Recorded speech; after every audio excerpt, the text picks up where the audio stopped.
क्या ऐसा हो सकता है कि ये शरीर हो ही ना, मतलब एक्चुअली ये हो ही ना, सिर्फ महसूस हो रहा हो, बस हमें लग रहा हो कि ये शरीर है लेकिन एक्चुअली ना हो? क्या ऐसा हो सकता है? क्योंकि मतलब ये हो सकता है ये भ्रम हो, बस खाली भ्रम हो, वहम हो। क्योंकि हम जो शरीर होने का जो दावा कर रहे हैं ना, वो किस आधार पे कर रहे हैं?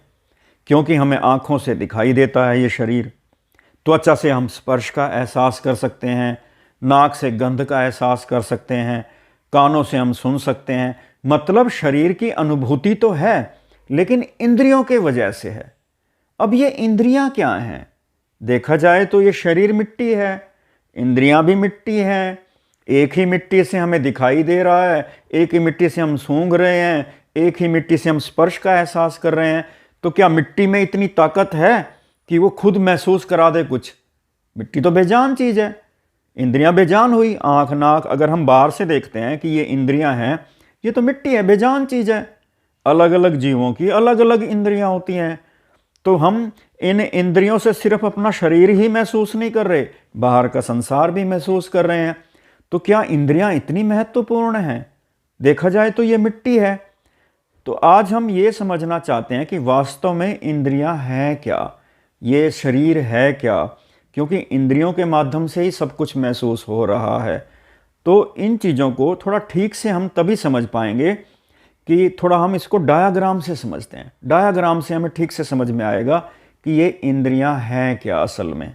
आगे बढ़ने से पहले थोड़ी देर के लिए ये मान लो बाहर कुछ है ही नहीं, खाली कर दो सब कुछ।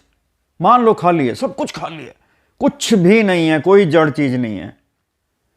अगला जो स्टेप है, अब ये शरीर भी भूल जाओ, मतलब ये शरीर भी नहीं है, सब कुछ खाली कर दो। थोड़ी देर के लिए मान लो, जैसे हम मैथ पढ़ते हैं, मैथ में कहते हैं माना ये वैल्यू x, मान के चलते हैं ना, मान के चलते हैं ना कि माना ये वैल्यू x। ऐसे थोड़ी देर के लिए मान लो, क्योंकि इससे आगे सारा समझ में आएगा। थोड़ी देर के लिए संसार, ब्रह्मांड में कुछ नहीं है, कोई तारे, कोई सूरज, कोई धरती, खाली है बिल्कुल। सब कुछ ऊपर नीचे दाएं बाएं सब कुछ खाली है। अब ये शरीर भी भूल जाते हैं, शरीर भी नहीं है, मान लो खाली। बचा क्या? बचा ये आत्मा, बस, जो कि परमात्मा। थोड़ी देर के लिए इसको परमात्मा ही समझ लो। अभी थोड़ी देर के लिए मान लो, आगे चलो तो सही।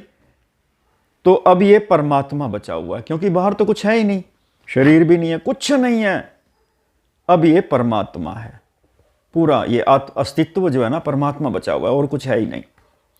आगे अब हम थोड़ा सा चित्र से समझते हैं। मान लीजिए ये आत्मा है, थोड़ी देर के लिए मान लीजिए आत्मा है। ये मैंने आपको समझाने के लिए बाउंड्री बनाई है, लेकिन असल में ये बाउंड्री नहीं है। बस इस हिस्से को आप थोड़ी देर के लिए आत्मा समझ लीजिए। अब ये तो मैंने बोल ही दिया कि बाहर कुछ है ही नहीं, संसार ब्रह्मांड सब खाली है, ये शरीर भी नहीं है, ये सिर्फ आत्मा बची हुई है। अब हम शुरू करते हैं। इस आत्मा से एक मैं भाव उत्पन्न हो रहा है, बाकी कुछ नहीं है, बस भूल जाना सब कुछ। आत्मा और आत्मा से उत्पन्न होने वाला ये मैं भाव, बस इन दो चीजों को ध्यान में रख के अब आगे बढ़ना।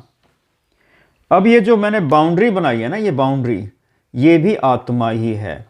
इसी आत्मा ने ये शरीर बना लिया, अपने आप को शरीर का रूप धारण कर लिया। तो ये जो शरीर दिखाई दे रहा है, जो बाउंड्री दिखाई दे रही है, ये भी असल में आत्मा ही है, असल में चेतन सत्ता ही है। जैसे संसार की हर जड़ चीज चेतन ही है, दिखने में वो जड़ है, मतलब दिखने में भौतिक पदार्थ है, दिखने में वो वस्तु है, लेकिन असल में वो परमात्मा ही प्रकट रूप में है। तो इसी तरह से इस आत्मा ने अपने आप को शरीर का रूप धारण कर लिया, इसके अंग भी हो गए, सब कुछ ये परमात्मा ही है, यानी आत्मा ही है। जैसे पानी बर्फ बन जाती है ना, वैसे समझ लो आत्मा अपने आप को बर्फ के रूप में, जड़ के रूप में इसने अपने आप को बना लिया। अब इसके यहाँ पे इंद्रियां भी होती हैं शरीर में। जैसे मान लो यहाँ पे आँख समझ लो, कहाँ पे? यहाँ पे आँख समझ लो थोड़ी देर के लिए। अब देखा जाए तो ये आँख भी जड़ है, दिखने में, बाहर से दिखने में आँख दिखती है, लेकिन इसी आत्मा ने अपने आप को यहाँ आँख का भी रूप दिया हुआ है, यानी जड़ रूप भी दिया हुआ है। अब ये जो मैं भाव है ना, इस आँख के द्वारा ये बाहर का संसार देखेगा। अब बाहर तो कुछ है ही नहीं असल में। अब ये आत्मा, यानी ये आत्मा, ये जड़ रूप यानी ये आँख, ये भी आत्मा ही है। ये इस मैं भाव को जैसा दिखाएगी बाहर का, वैसा इसको दिखेगा। एक्चुअली बाहर कुछ नहीं है, ये मैं बार बार बोल रहा हूँ। तो आँख है ना, बाहर से दिखने में ये इंद्रिय है, जड़ रूप है, लेकिन असल में एक्चुअली ये चेतन सत्ता ही है, क्योंकि ये शरीर भी चेतन सत्ता है। जैसे पानी बर्फ बना हुआ है तो पानी ही, ऐसे आत्मा ने जड़ रूप लिया हुआ है तो आत्मा ही, इसी तरह आँख भी आत्मा ही है। तो यहाँ से जो इस मैं भाव को महसूस हो रहा है वो इस आत्मा के द्वारा।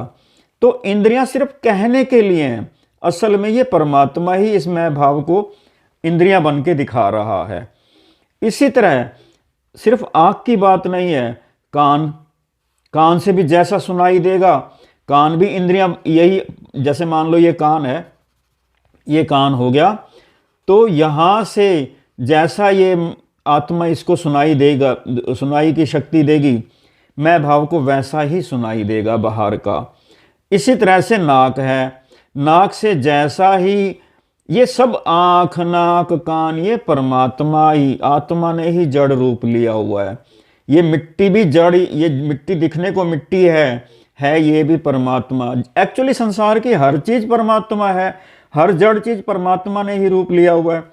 तो जो लोग सिर्फ बाहर की चीज़ों को देखते हैं, जिन्होंने अनुभव नहीं किया इस शक्ति को, उनके लिए तो ये मिट्टी अलग चीज़ है, ये शरीर अलग है, आत्मा अलग है, उनके लिए सब कुछ अलग अलग हो जाता है। हकीकत में ये क्या है? सिर्फ मैं भाव है बस। और ये भी ऐसा नहीं है कि मैं भाव कोई बिंदु जैसा, कोई पदार्थ जैसा कोई बना के छोड़ रखा है। ये भी हर पल बन रहा है, ये ध्यान देना, मैं बार बार बोल रहा हूँ।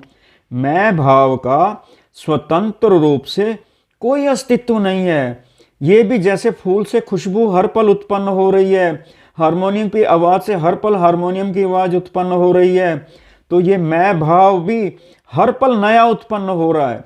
मतलब ये बन नहीं चुका कि बन के छूट गया, परमात्मा ने बना के छोड़ दिया किसी पदार्थ के रूप में, किसी छोटे से बिंदु के रूप में।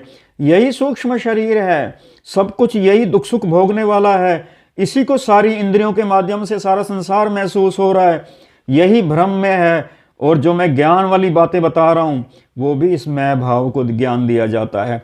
जब ये मैं भाव को समझ में आ जाता है ना कि मैं स्वतंत्र रूप से अपने आप में कुछ हूँ ही नहीं, मेरा ये शरीर भी एक अनुभूति है, ये आंखें भी अनुभूति हैं, ये सारी अनुभूति हैं, हकीकत में कोई भी चीज़ कुछ भी नहीं है। और ये अनुभव करवाने वाला कौन है? ये आत्मा। अभी तो कुछ है ही नहीं, तो यही परमात्मा है। परमात्मा इस मैं भाव को जैसा जैसा अनुभव कराएगा वैसा इसका संसार हो जाएगा, सब कुछ वैसा। खुद इसको अपना शरीर भी इसी आत्मा की कृपा से महसूस हो रहा है, नहीं तो ये शरीर भी कुछ है ही नहीं, वो खुद कुछ नहीं है। सारे एहसास, सारा कुछ अलग अलग जीवों में, मैं भाव तो सब में है। मान लो कोई दूसरा जीव ले लेते हैं, मैं भाव तो उसमें भी वैसे का वैसे ही है, लेकिन उसकी इंद्रियां अलग अलग हैं। इंद्रियां अलग अलग हैं तो सारा कुछ उसके लिए अलग अलग हो जाता है, सारी अनुभूतियां, सब कुछ। तो देखा जाए तो ये सारा अस्तित्व परमात्मा का ही है। ये इंद्रियां भी परमात्मा का ही खेल है, खुद ही इंद्रियां बना हुआ है, खुद ही शरीर बना हुआ है, खुद ही मैं भाव उत्पन्न कर रहा है और खुद ही मैं भाव मिटा देता है। मैं भाव को जब ये पता लग जाता है कि मैं कुछ नहीं हूँ, इतनी सारी चीज़ें उत्पन्न हो रही हैं, ऐसी ही उत्पन्न होती हुई चीज़ों में से मैं खुद एक हूँ। इसको यूँ समझ सकते हैं, जैसे मान लो एक बिजली का स्विच है, उस स्विच से पंखा भी लगा हुआ है, टेबल फैन मान लो लगा हुआ है, उसी स्विच से हीटर भी लगा हुआ है, उसी स्विच से मान लो बल्ब भी जल रहा है, लाइट रोशनी भी हो रही है, उसी स्विच से वॉशिंग मशीन भी लगी हुई है, उसी स्विच से मान लो कोई और चीज़ और यंत्र लगा हुआ है। सारे सब चीज़ों का स्रोत, बाहर से देखने में ये सब अलग अलग चीज़ें लग रही हैं, लेकिन इन सब का स्रोत एक ही है, बिजली, इलेक्ट्रिसिटी। और हैरानी की बात यह है, इलेक्ट्रिसिटी खुद कुछ नहीं दिखाई दे रही, पंखा घूम रहा है, ये गतिमान जो महसूस हो रहा है इसी इलेक्ट्रिसिटी की वजह से। इलेक्ट्रिसिटी एक शक्ति है, खुद कुछ नहीं दिखाई देती, पंखा घुमा रही है, बल्ब को जला दिया उसने, वॉशिंग मशीन को चला दिया। सारी चीज़ों का स्रोत, जड़ चेतन का स्रोत ये बिजली ही है, इलेक्ट्रिसिटी ही है। बाहर से देखने से ये चीज़ें हम अलग अलग, इलेक्ट्रिसिटी को अलग सोच सकते हैं। नहीं भाई, कोई कहेगा इलेक्ट्रिसिटी तो जलती है, चमकती है, कोई कहेगा नहीं इलेक्ट्रिसिटी तो घूमती है। तो जो लोग बाहर से चीज़ों को देखते हैं वो इलेक्ट्रिसिटी को बाहर की चीज़ों के हिसाब से डिफाइन कर रहे हैं। इसी तरह जो ये शक्ति है, ये स्रोत है यहाँ पे, ये सारी आत्मा ही स्रोत है। आत्मा करता है, भोगता नहीं है। आत्मा हर चीज़ को उत्पन्न कर रही है यहाँ पे, लेकिन जो सुख दुख भोगता है वो मैं भाव है। अस्तित्व के रूप में तो ये सारा परमात्मा ही है, लेकिन ये मैं भाव ही असली गड़बड़ होती है। मैं भाव जिस दिन समझ में आ गया, समझो आपको सब कुछ समझ में आ गया। मैं भाव अपने आप में स्वतंत्र रूप से कुछ नहीं है। यही मैं भाव को नींद आती है, इसी मैं भाव को इंद्रियों की मदद से दर्द होता है। अब हम कह सकते हैं नहीं भाई शरीर तो होता है, शरीर ऐसे कैसे कह सकते हो शरीर नहीं होता, हमें दर्द महसूस होता है, कोई सुई चुभोए, कोई दर्द करे, कोई कैंची से काटे, कोई मारे, हमें दर्द होता है, तो इससे साबित होता है कि शरीर है। अब ये कैसे कह सकते हैं कि शरीर नहीं है? ये सिर्फ एक अनुभूति मात्र है। हमें तो लगता है कि हम काम कर रहे हैं, हाथ हिलाते हैं, पलकें झपकाते हैं, हमारे नियंत्रण में ये कुछ है सारा कुछ, तो हम कैसे कह दें कि ये शरीर नहीं है? तो अगर आपने ध्यान दिया होगा, जितने भी हम इन इंद्रियों के माध्यम से जो भी कर्म करते हैं, आँखों से देखना, हाथों से जो भी हम कर्म करते हैं, असल में ये करता भी ये आत्मा है, ये करने वाली भी ये शक्ति है। इस मैं भाव को लगता है कि मैं करता हो गया।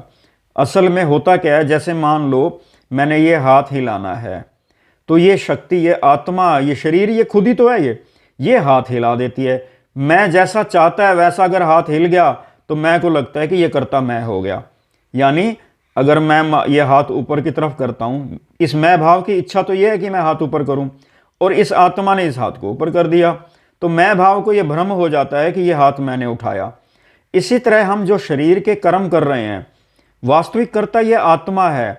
इस मैं को, इसको लगता है कि ये कर्म मैंने किया, हाथ का हिलाना हुआ, शरीर का चलना हुआ। अब एक चीज देखो, कितनी हैरानी की बात है, मान लो ये किसी का शरीर है, अब ये यहां से यहां चला जाता है, दाएं से बाएं की तरफ। अब ये यहां से यहां चला गया, कौन सी चीज ले गई इसको? ये मैं भाव तो खाली मैं भाव है, और ये आत्मा है। जब ये मोशन होती है, जब ये यहां से यहां शरीर पहुंच जाता है, असल में ये आत्मा ही चलती है, आत्मा ही चल के ले गई। मैं भाव को लगता है कि मैं चल रहा हूं, उसकी तो सिर्फ इच्छा है कि चलो यहां जाऊं, चलो यहां जाऊं, ये हाथ हिलाऊं। जैसा जैसा वो चाहता है वैसा कर्म होने लग जाता है, तो इसको वहम हो जाता है कि कर्ता मैं हो गया। जब इसकी इच्छा के अनुसार ये कर्म नहीं होता, हाथ नहीं हिलता, पैर नहीं हिलते, तो उसको वो बीमारी का रूप दिया जाता है कि मुझे लकवा हो गया, मुझे बीमारी हो गई। कर्ता सारी असल में पहले भी ये आत्मा थी, यानी परमात्मा ही थी। तो ये इंद्रियां सिर्फ एक दिखने के लिए हैं, वास्तव में ये परमात्मा ही है और सिर्फ कुछ नहीं है। सारा कुछ ध्यान आपने इस मैं भाव पे देना है। इस मैं भाव को अगर ज्ञान हो जाता है कि मेरा सब कुछ ये परमात्मा ही, हम कह तो देते हैं तन मन धन सब है तेरा, तो यहाँ अप्लाई करें ना इस चीज़ को। ये तन परमात्मा का ही है, परमात्मा ने ये रूप लिया हुआ, इस मैं का थोड़ी हो गया। मैं को तो लगता है कि मेरा है ये, वास्तव में तन मन धन परमात्मा का ही है। मन भी, विचार भी, हम सोचते हैं कि हम सोचते हैं, ये विचार, ये जो विचार हैं, ये मैं भाव है, और बहुत सारी चीज़ें हैं जो यहाँ से उत्पन्न हो रही हैं। मैं भाव को लगता है कि मैं याद करता हूँ पिछले जन्म का, इस जन्म की बातें याद मैं करता हूँ। इस मैं की अपनी कोई भी शक्ति नहीं है। इस मैं का है तो सिर्फ कोई भाव है, इसका अपना कुछ है तो इसकी भावना है। चाहे तो ये भावना भक्ति में लगाए, चाहे तो अहंकार में पड़ जाए, इसको लगे कि मैं ही करता हूँ। इसी को तो अहंकार कहा जाता है। अहंकार का मिटना ही तो ब्रह्म ज्ञान है। जैसे ही इस मैं भाव को ये पता लग गया कि सारा कर्ता परमात्मा है, मेरा तो सिर्फ वहम है बस, तो इसी को ज्ञान कहते हैं। तभी तो मुक्ति होती है, तभी तो ये कर्म फल से मुक्त होता है। जब इसको पता लग जाता है कि मैं करता नहीं हूं, ये बीच में से कर्तापन हट जाता है, तभी मुक्ति हो पाती है। अगर हम नहीं मानते इस बात को, हम कहते हैं नहीं भाई शरीर तो होता है, जो चीज़ सामने है उसको कैसे नकार सकते हैं। तो एक चीज़ देखो, शरीर में तो ब्रेन भी होता है, दिमाग भी होता है, वो एक मांस का लोथड़ा ही है, मिट्टी ही है। अब एक चीज़ बताओ, जब ब्रेन में चोट लगती है किसी को, तो उसको दिखना भी बंद हो सकता है उसकी यादाश्त भी चली जाए, हो सकता है वो पागल भी हो जाए। यानी बहुत सारी चीज़ें ब्रेन से ही नियंत्रित हैं। तो हम ये क्यों नहीं स्वीकार करते कि जब ब्रेन के हिस्से में चोट लगती है तो इतना कुछ हो सकता है, तो फिर हम ब्रेन ही हो गए। अगर हम शरीर को ही मानते हैं तो मान लो ना कि हम शरीर ही हैं बस। फिर ये खेल खत्म करो कि बीच में आत्मा होती है। फिर आत्मा और शरीर को अलग अलग मत मानो। जब शरीर को चोट लगती है, दर्द हमें होता है, शरीर गल जाता है, शरीर को बीमारी हो जाती है, तो हम भी मर जाते हैं। शरीर का नष्ट होना ही हमारा नष्ट होना है, तो फिर हम शरीर ही हो गए। एक ब्रेन से जो मांस का लोथड़ा ही है, उससे किसी की यादाश्त चली जाती है, उसको दिखना बंद हो जाता है, तो हम मान ले कि फिर ब्रेन है। फिर हम ये क्यों कहते हैं कि शरीर के अंदर आत्मा है? शरीर को हमने एक ढांचा सा क्यों बना लिया? और वैसे प्रैक्टिकली देखो कि शरीर ऐसा ढांचा होता भी नहीं जैसे हमने सीमेंट का बना रखा है कि उसके अंदर आत्मा कैद है या आत्मा भरी पड़ी है, उसमें बंद सी है। अगर आप शरीर को भी ध्यान से, शरीर वास्तव में मिथ्या का दूसरा नाम है। चाहे सूक्ष्म शरीर हो, चाहे कारण शरीर हो, चाहे स्थूल शरीर हो, शरीर का मतलब भ्रम यानी वहम, मिथ्या, उसको शरीर कहा जाता है जो नश्वर है। और परमात्मा के सिवा इस दुनिया में कुछ है ही नहीं, बाकी सब नश्वर है। तो नश्वर को ही शरीर कहा जाता है। तो अगर हम नहीं मानते, हमारा मन नहीं मानता भाई शरीर है शरीर है शरीर है शरीर है, तो फिर ब्रेन को ही मान लो ना, फिर खुद को ही शरीर मान लो। क्योंकि प्रैक्टिकली देखा जाए तो शरीर के साथ जो कुछ भी होता है वो हमारे साथ होता है। फिर आत्मा और शरीर अलग अलग कहाँ हुई? हम शरीर ही हो गए फिर तो अगर थोड़ा गहराई से चिंतन करने की ज़रूरत है। मेरी बातों को आपने ध्यान से समझना है, इसको वीडियो समझ के नहीं देखना। इस पे आपने पूरा अध्ययन करना है, रिसर्च करनी है। आप चाहो तो किताबें पढ़ सकते हो, धर्म ग्रंथ पढ़ सकते हो। आप तो मेरे से ज़्यादा विद्वान हो, मैं तो उतना मैंने पढ़ा भी नहीं है। तो अगर हम शरीर को समझते हैं तो फिर ये शरीर को ब्रेन को ही हम खुद समझ लें, फिर आत्मा ना समझें हम अपने आप को। तो इंद्रियों से ही शरीर महसूस होता है, इंद्रियों से ही संसार महसूस होता है। और इंद्रियां क्या हैं? स्वयं परमात्मा ही हैं। परमात्मा ही माध्यम बना हुआ है, इंद्रियों के माध्यम से हमें सब कुछ महसूस करा रहा है।